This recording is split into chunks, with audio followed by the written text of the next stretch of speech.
Wonderful. If there are any issues, just let us know as we're going through. But today's session is going to focus on Native medicine, cultivating mental health resilience and deep-rooted vitality for American Indian and Alaska Native youth. And as we get ready to start our session, we just want to remind folks of some housekeeping rules and whatnot. Please make sure that you have your mics muted. You're welcome to raise your hand or ask questions in the chat if you have them. But know that we want to make sure that we make good use of our time because we are starting at 10 o'clock a.m. Central Standard Time and want to be able to honor your calendars, your schedules throughout the day. And so again, thank you for joining us for this morning's session. I'm going to start to share my screen with a few of you that are here to watch.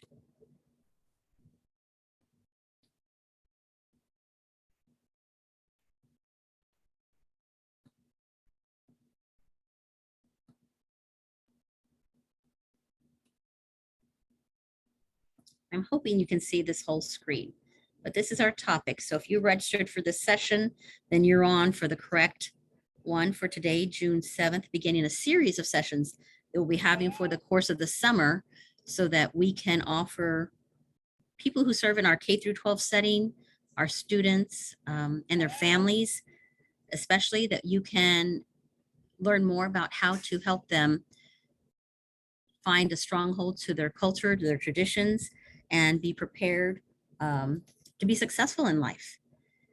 And so with today, we're going to have this session. I do have to share something important with you all.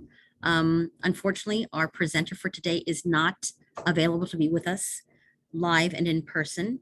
So we're going to shift gears just a little bit, still providing the content that he was intending to present to you all by a slide deck, and then a few additional helpful tips and resources for this, and then giving you an idea of how the series will go for the summer.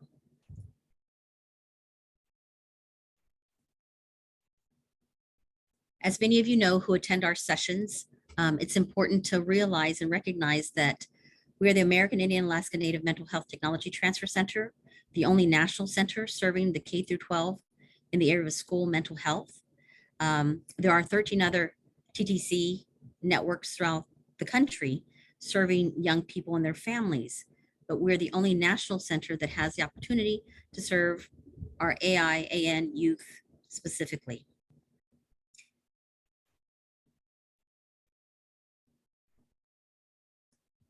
We are funded by SAMHSA, and so it is key that is aware that we're supported by for our programs, for our initiatives, for the products, for our technical assistance that we offer our community.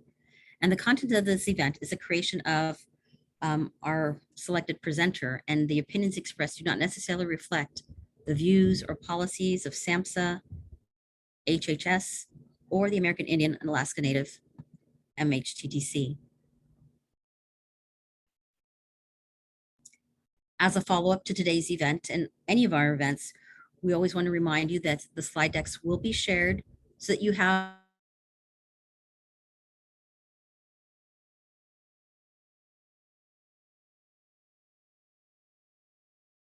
information to review after the event. And then the actual recording of the session is emailed to everybody who participates.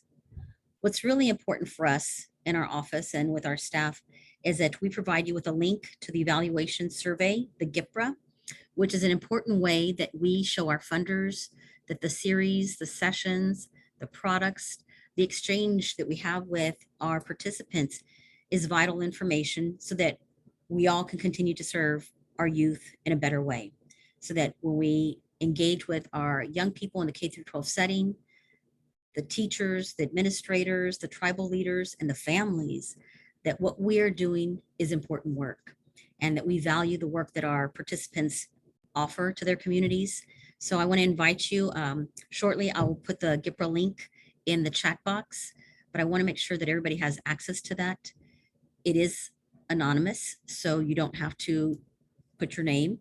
You can answer as many of the questions as you want to, or as few of them as you want to. But it is important for us, again, so that we can share with our providers, our funders, the important information. For housekeeping, just a gentle reminder, please make sure that your microphones are muted. Unless you're asking a question, you can raise your hand or ask it in the chat box, and we'll address it as best we can. While y'all on that, I'm going to invite you to reflect on our land acknowledgement. This was a creation by 3 of our staff members, Ella Driscoll, Keely Driscoll, and Sean Bear, all of whom come from the Meskwaki settlement in Iowa, in the area where our university is located. And we want to take this time to acknowledge and pay respect to the indigenous nations whose homelands were forcibly taken over and inhabited. So I'll give you a few moments to read through this.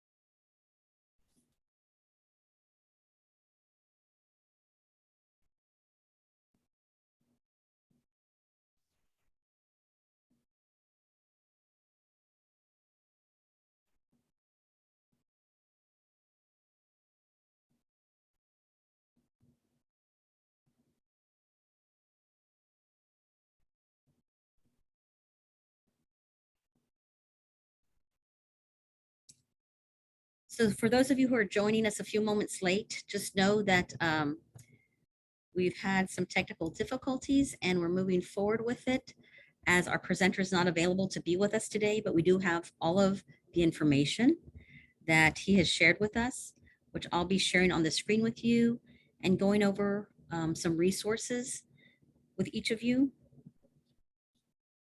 as I get ready to try and share my screen once more.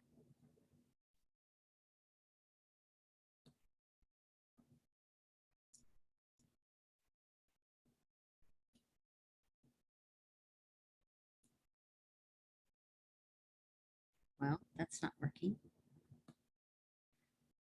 You know, putting together programs like this isn't done by any one person. We have a team that serves in the K through 12 office. Teresa Brewington is our co-director, and Bethany Walzak is our graduate research assistant. She's a school psychology major. And it's really important to know that although you only see these 2 faces, there are people behind the scenes, like our technology team, our communications team, that help us put things together and get the message out to our audience and our participants.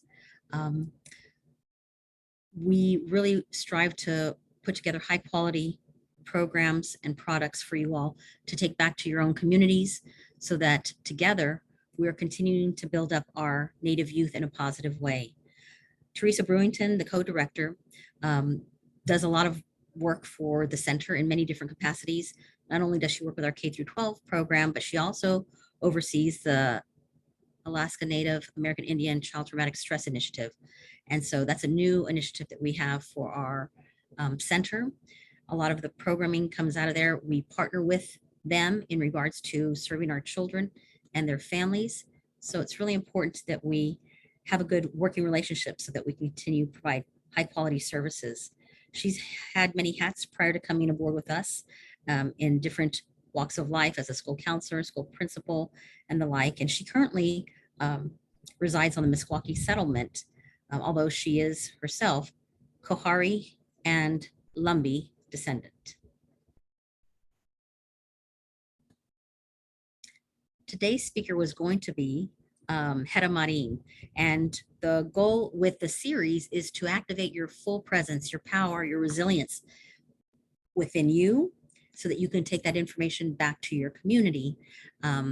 He is a traditional healing arts practitioner, urban farmer, and a coach, and he's done many different things across the country with young people in school settings.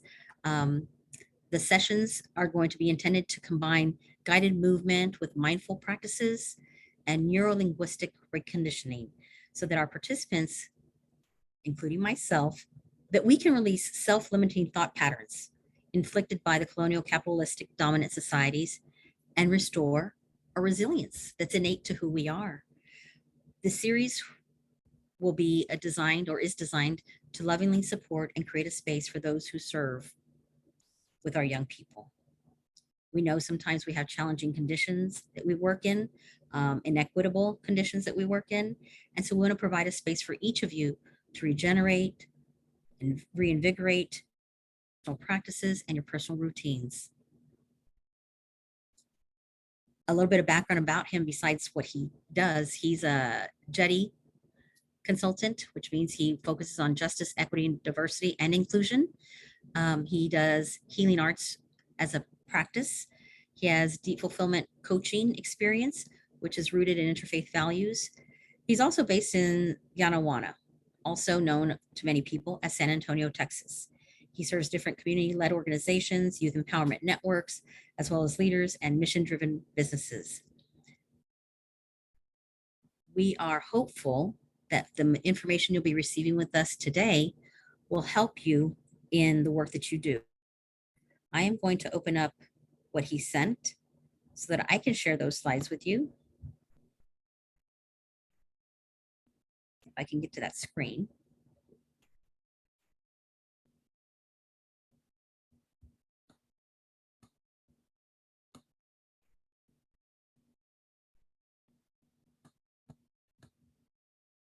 The screen I should be on. Stop sharing.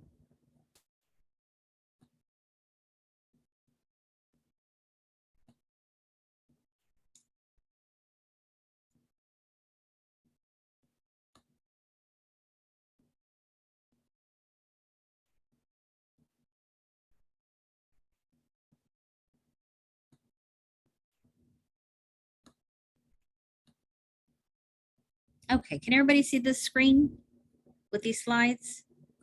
Yes. Okay, I'm trying to make it larger. This page. Bethany, do you have any guidance for me here? There we go. So this is today's presentation. And I know he was intending to have you do some practical work so that you could engage in working on yourself, us working on ourselves, so that we can do this with our young people and their families in our school communities. But looking at how we attune our energy using our bodies and our minds is really important so that we can continue to provide those opportunities for our young people so that they know we are resilient. It's in our DNA, it's who we are as Indigenous people. And so we as educators, leaders, and caretakers, we take what we've learned and we can impart that to the young people and their families.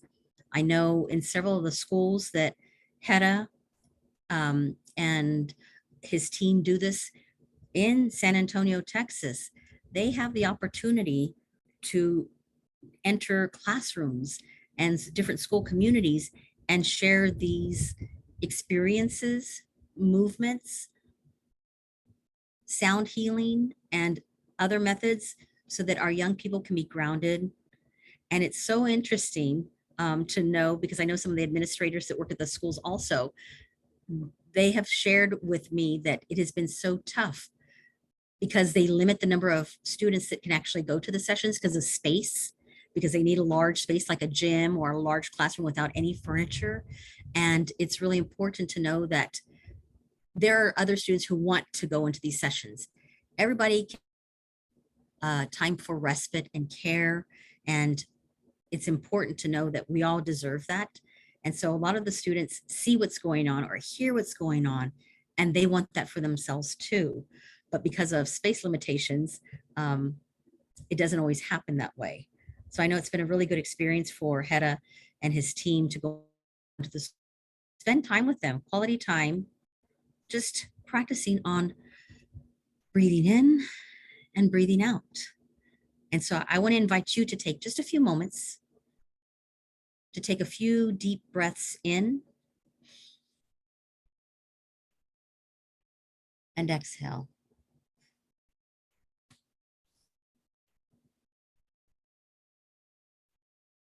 Breathe in and exhale. And to really think about as you're breathing in slowly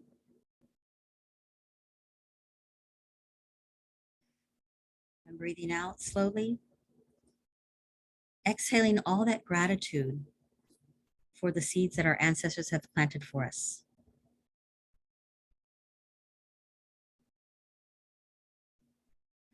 A few more deep breaths in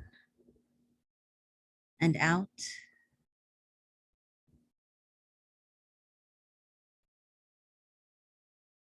Once more in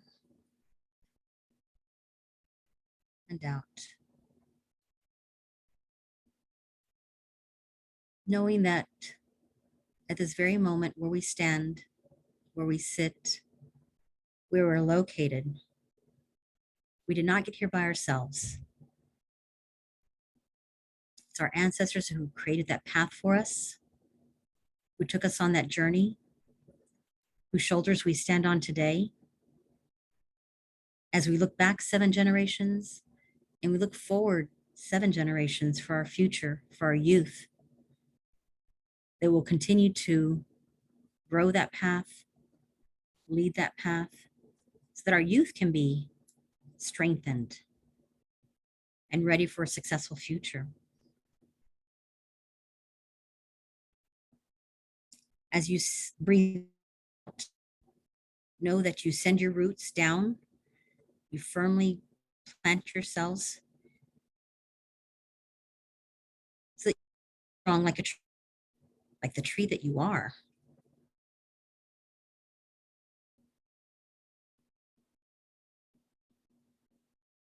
Just taking these few moments to decompress, gather our thoughts, and just be for a few moments. Know that you are rooted where you are. You're grounded where you are. You're grounded in your culture,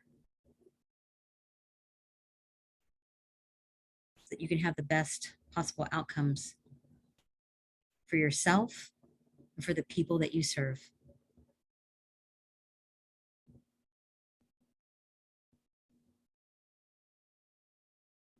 As you begin to open your eyes, and hopefully you can see the screen, it's important to remember the power of our awareness, to be fully present in the moment. And I'm going to share a video with you later where Hedda actually talks about his Nana, his grandmother, sorting beans, and the story that he talks with her, or the story that he shares about her, talks about why he questioned her once about what does she think about when she's sorting the beans. And it's really important to not always to feel like we have to be thinking and doing something, but sometimes just to be in the moment, just to be present. And I can share with you a personal example of my own. Growing up with our children, as our children were growing up in our home, my husband and I had a very simple rule. Morning. There was no radio, no TV watching, just in the quiet to prepare for your day. Getting up, making your bed, getting ready for school, brushing your teeth, having breakfast, all of those things were to be done in silence in our home. They could talk with us. We weren't that strict, but it wasn't a time to be inundated with all the outside forces that we had no control over. It was an opportunity for our children, and we did explain this to them as they were growing older, to just to be present, be aware of what you are doing today, think about what you have to accomplish today, pray to the Creator for guidance in your day. Be aware of the power that you have to put out good thoughts, good interactions, and to be present in the moment as you're preparing for your day. And not to be so worried about all the things that you're hearing on the radio or the television or all these outside sources and forces that we can't control. And to this day, our children practice it for the most part. Our daughter has 2 little ones of her own, and she's raising her family. And sometimes she says it works really well, and sometimes it's a struggle, or the children want to put something on. And she has to remind them, we've got to get focused. Let's think about what we have to do for the day. And when we practice that simple power of awareness, being present, being focused, we tend to have a better start to our day. And so it's a simple way that we can teach our young people just to take some downtime, to be nice and quiet, to be present, and to be focused. That it's demystifying meditation, using simple observations which can assist us in feeling centered, clear, and able to respond.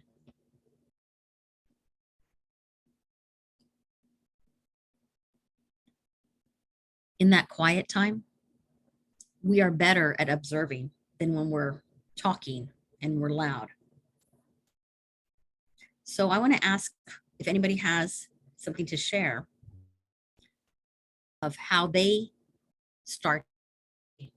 How do you focus on being present in the moment? Bethany, if you can allow somebody this, I'm going to mute myself.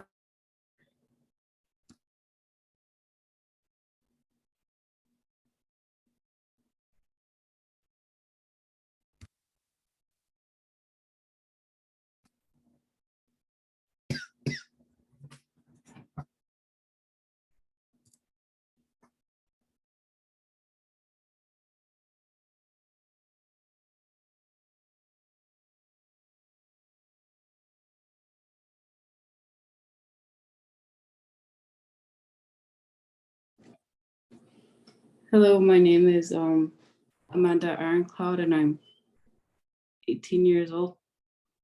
And I struggle a lot with staying in the present because I'm always like putting myself back into the past. But one thing I taught myself because I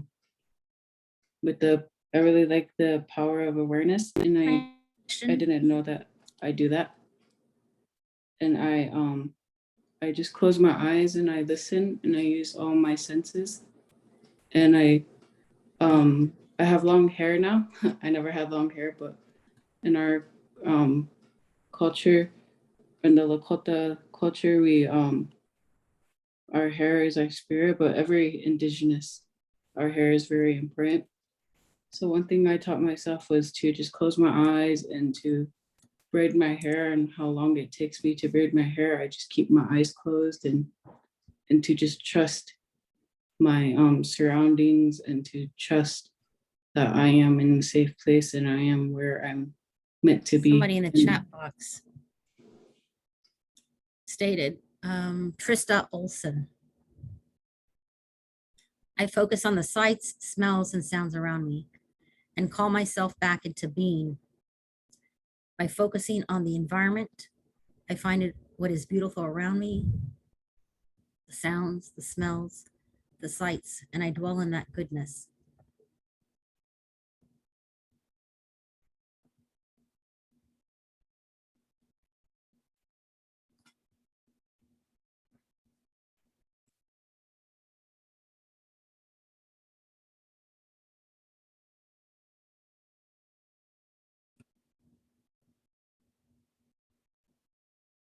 Anyone else?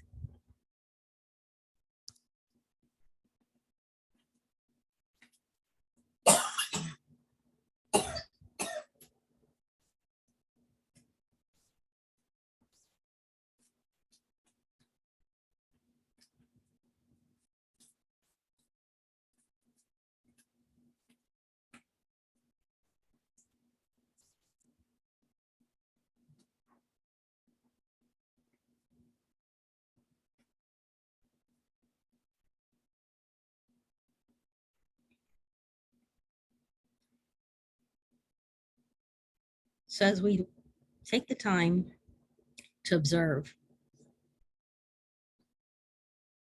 we can see what's around us, whether in a classroom or you're outdoors.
My apologies, Ethline. I understand I was talking over you, so my apologies.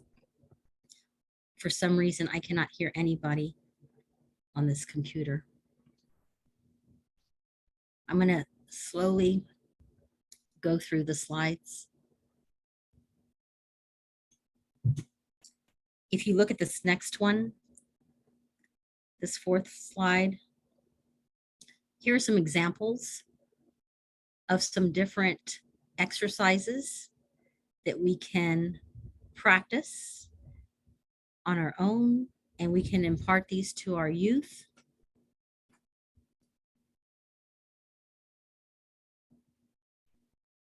One of them resembles the hummingbird wings, opening our arms wide to our sides, fluttering up and down for a simple 20 seconds, which we can practice right now as we're seated or in a chair or on the floor, or if we're standing. It's an opportunity for us to just have some slight movement, to understand our surroundings, to understand our own body, our own energy. We can rotate them in circles backwards, and then we can rotate them in circles forward.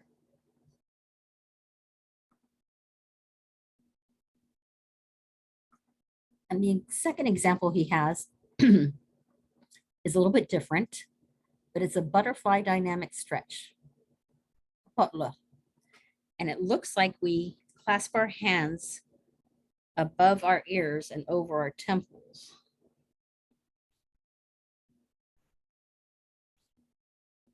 Bring our elbows 1 to 3 inches apart in front of us, and then open and close with intentional breathing through our nostrils.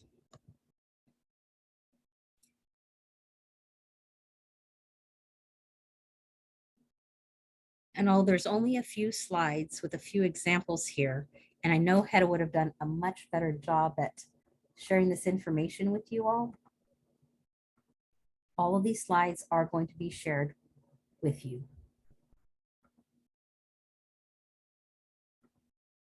All this information will be sent to you directly. So these are 2 simple exercises where you can be attuned with your body, your movement.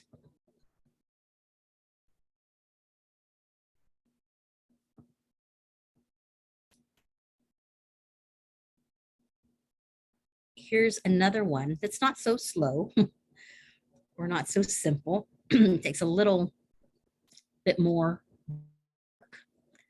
And he's calling this priming the mind as an energizer.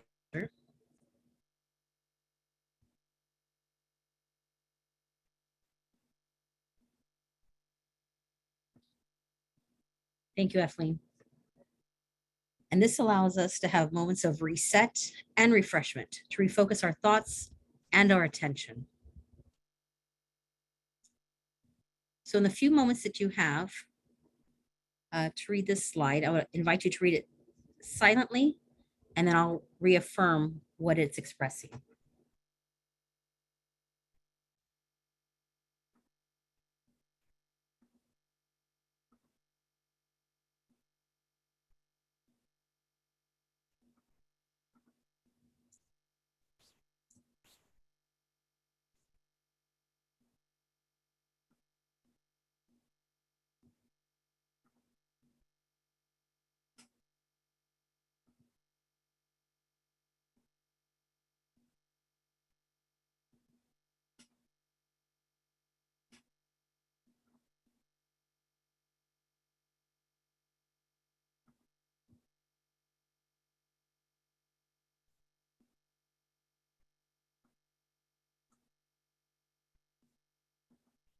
So as we explore and observe the sensations of movement and playfulness, we increase circulation more.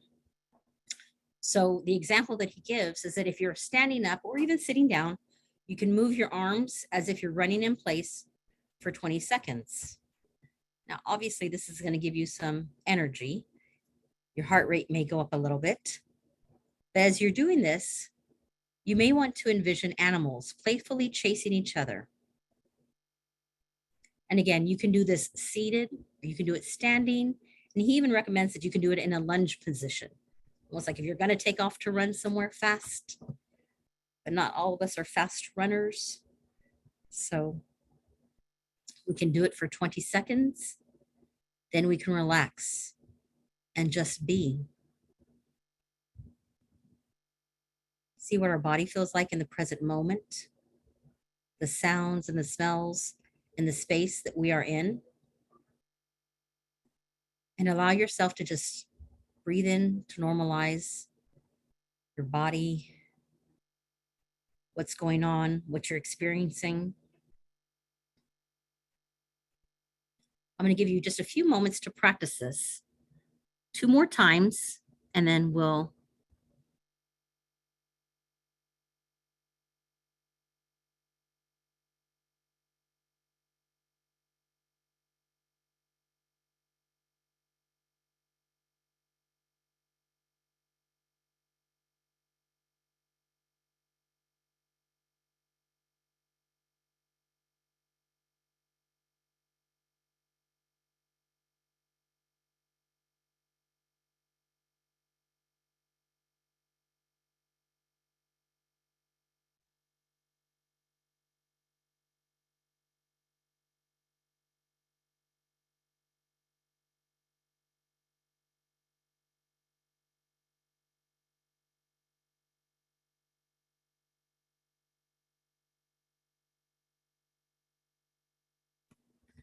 we quiet ourselves. Take a few moments to relax and just be with the sensations of your body in the present moment. The sounds and the smells around you in the space that you're in. If you're outdoors, hopefully it's refreshing. And allow your breath to normalize.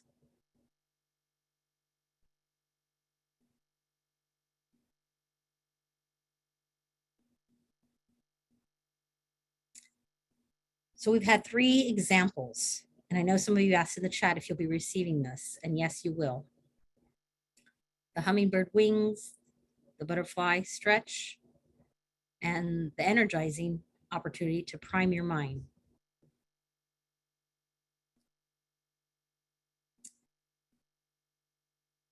All of these movements, and these are just some starters because the series is going to continue on through the course of the summer, where you'll be having an opportunity to know that what you take in, what you allow inside you can also be transmitted and offered and amplified for others. You know, within our home, it's like we talk to our family, our children and our grandchildren about the energy, you know, that the pets around us, the people around us can sense the energy that we have. And so it's really important that when we do this work that we do with our young people in the K through 12 setting, that we help them have some positivity in their life. And I think of it as this: when I was a traditional classroom teacher for several years, I would have children coming in first thing in the morning, 8 o'clock, 8:05, and most of the children would come in ready for the day. But every once in a while, I'd have a student a little irate, upset, something happened, and that would set the tone for the day in the classroom. And one thing I wanted to remind myself as the teacher, as the person who's going to be spending time with them throughout the course of the day, is that whatever happened had nothing to do with me. And so it was my responsibility to be empathetic, considerate, mindful of what the child may have experienced prior to coming into my room. And whatever energy I put out is important for that child to be the total opposite. So that if the child came in very angry and upset, I really made it an effort to be nice and calm and quiet, and just allow the student to know that It's okay to not be okay right now. It's okay to be upset. It's okay to feel frustrated. And I'm here if you want to talk about it. Instead of me getting just as upset that the child was not behaving, wouldn't have done either one of us any good. In conversations that I have now with my children and my grandchildren, you know, my husband and I have these conversations. And when we're discussing something where we disagree, it's okay sometimes to say, you know what, we're not getting to a good point with this. Let's put a pin in it and carry on this conversation later. Rather than match each other's negative energy in the conversation, we take a moment just to stop. Sometimes it's a day. We take a moment to stop and revisit that conversation, go back to it. And it's important to hold yourself to that. If you're going to put a pin in something and say, let's take a pause, let's go back to that when we're both ready to speak to it. It's really important to do that. That the energy that we have, that we put out, can be matched positively and negatively. And it's really up to us to decide how we want to engage with folks around us, including the families that we serve, the children that we serve. Does anybody have an example of a story they'd like to share while I'm getting ready to share the next slide with you? You can unmute yourself or you can put it in the chat.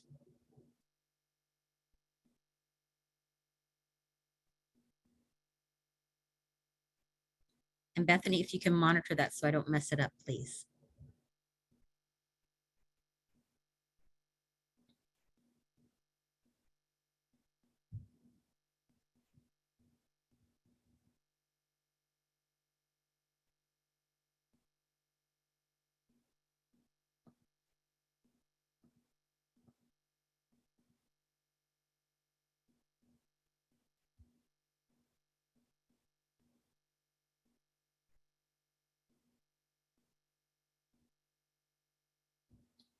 And if you're not comfortable sharing anything right now, that's okay. We'll give you time later on.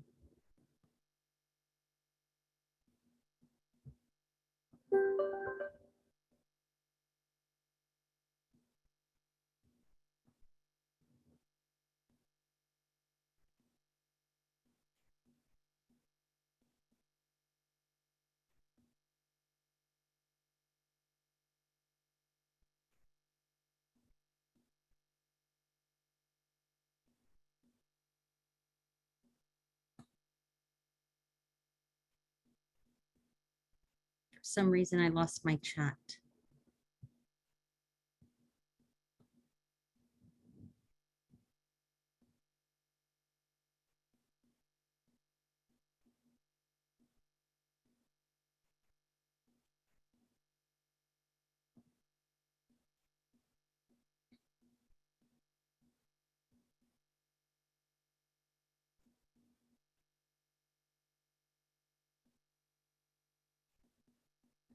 What I'd like to do now is share with you, because I can't hear anybody for some reason.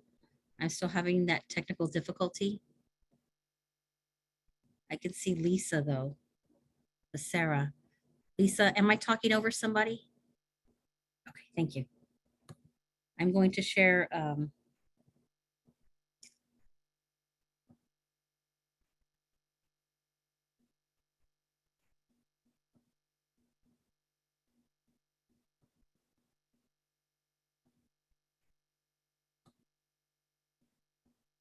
hopefully you can see my screen.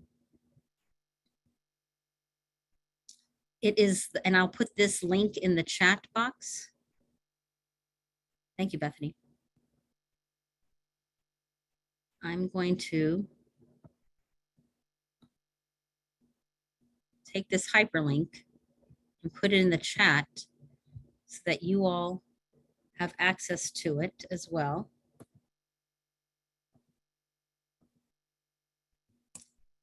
And this is the video from May 20th, when we had Gera Marin give a session along with a lot of other experts in the field. But some of you may have attended that day-long event with us where we had culture as prevention, cultivating health and wellness in our K through 12 lives daily.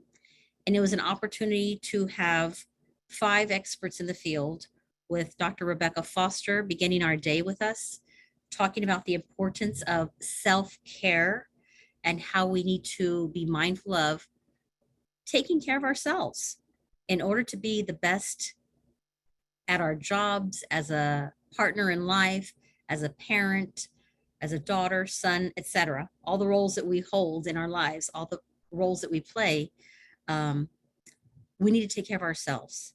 And so Dr. Foster gave a great presentation regarding that concept, reminding us the importance of not being selfish, but being our best selves through self-care.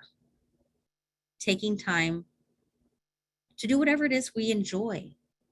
Gardening, watching TV, just decompressing, sometimes going for a walk, volunteering, but something besides what we do on a routinely basis of serving and helping our families and the people that we oversee in a classroom or in our communities. And then we went on throughout the day to have several other presenters in their field of expertise, Hedda being one of them, about mindfulness in movement and sound healing. We also had Dr. Vanessa Quesada speak as a practicing pharmacist, but also looking at different ways that we can engage ways in what we input to our bodies. And she's going to start her series on this Thursday with native food as medicine, and really talking about how some poor habits we have, and I'm guilty of that, can impact our health. And I have a very simple, unhealthy habit where I like to drink sweet tea every day. That is the one vice that I have in life. And I tell my family, I think it's pretty harmless most times. But after a lot of conversations with Dr. Quesada and the way she's expressed and explained how addictive sugar is, it has me rethinking that. So for this month of June, I am trying to be sugar-free with my tea. But she's going to talk about a bunch of other things. I'm just giving you a simple example, and ways that we can be that example for our families and our children that we serve in the K through 12 setting of, being more health conscious of what, trying to focus on our health in a positive way on a daily basis. So her series starts Thursday at 10 a.m. If you haven't registered yet, it should be on our website.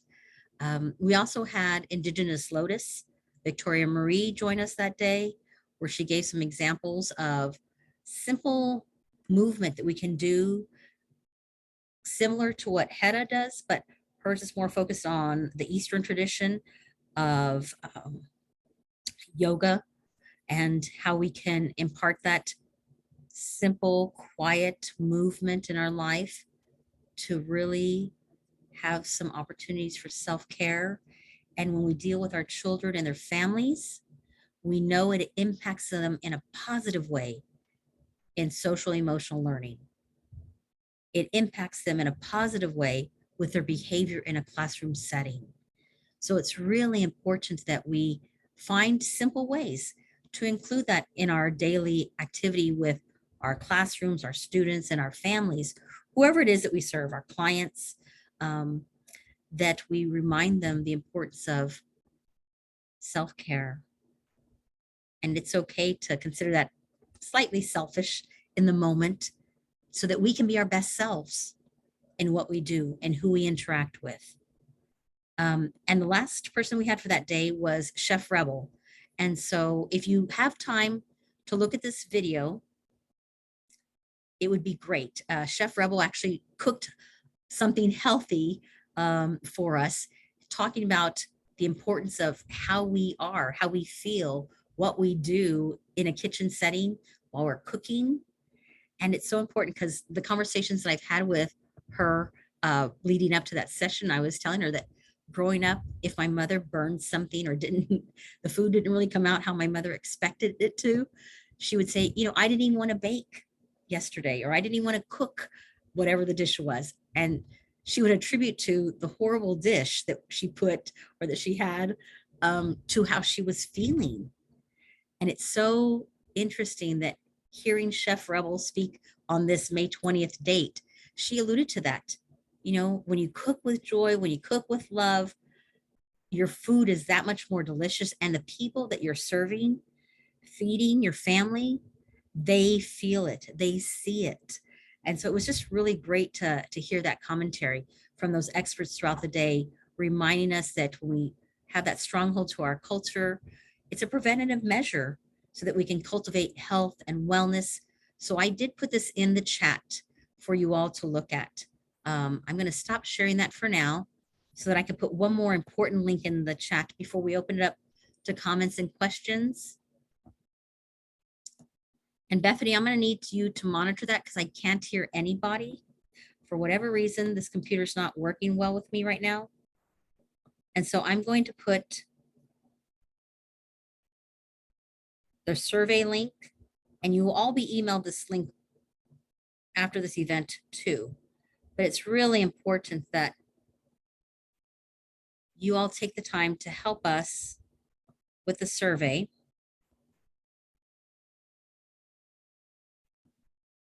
And I keep losing.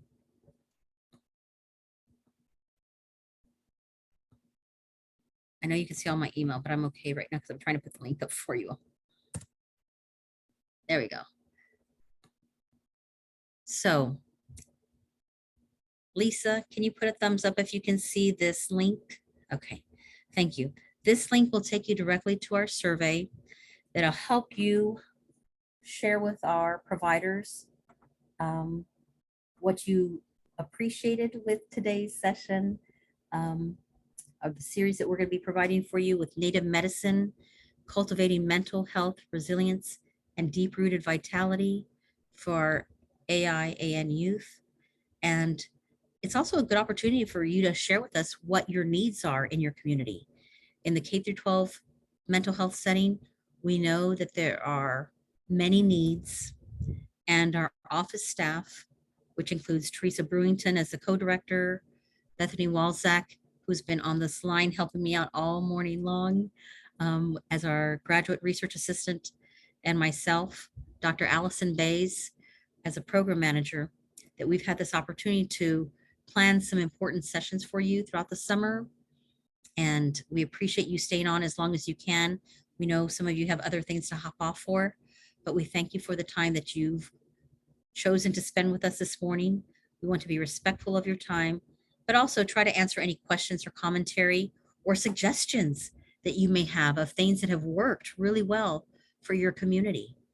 You're welcome to post them in the chat for us, or you can unmute yourself and share them aloud.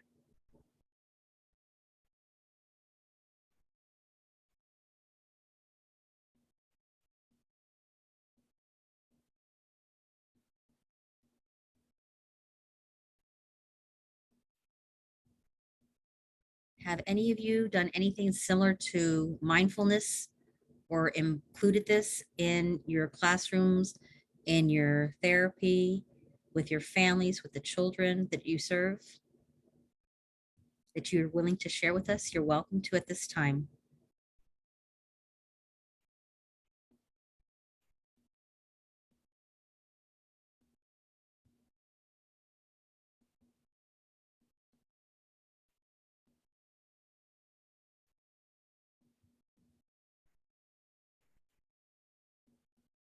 I can see several folks hopping off at this time, and I understand when you have other meetings, you have other obligations, and sometimes you can't do everything you want to do.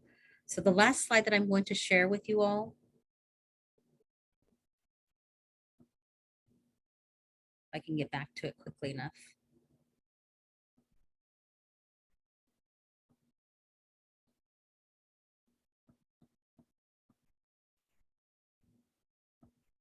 Just gives you a little bit of information about our program. Hopefully you can see this now. Again, we are the National American Indian Alaska Native Mental Health Technology Transfer Center. We're the only ones serving K through 12 Native communities and their families, children. Our contact information is here before you with our co-director's email address as well as mine. And then we have a wonderful K through 12 program guide that gives you some insight into the different initiatives, products, programs, things that we've been working on the last year or so, as well as where we're going moving forward with some current projects. So I want to say thank you to everybody who stayed on for today's session. I want to thank those of you who decide to sign up and be a part of the Native Medicine series. We'll be doing a series of 5 classes for the summer, every other Tuesday morning at 10 a.m. with Gera Marin, focusing on the very topic of looking at our mindfulness with our children and their families as we cultivate mental health resilience and deep-rooted vitality. And then on Thursdays, we'll have Dr. Vanessa Quesada speaking to the idea of native food as medicine. And she's speaking as a practicing pharmacist who is looking at healthier ways besides getting over-the-counter or prescription medications. What are some other ways that we can actually address our health in a positive way? So I want to invite you to register for her session on Thursdays. Hers will be a series of 5 Thursday mornings at 10 a.m. Thank you to everybody who participated. Thank you, Bethany, for staying with us and making sure we didn't have too many issues. Thank you. And all this information will be shared with you all. The GIPRA code is in the chat once more. Please take the time to fill this out so we can continue to provide services to our K through 12 providers, educators, and tribal leaders. Thank you all. Have a great day. Nalit Sam.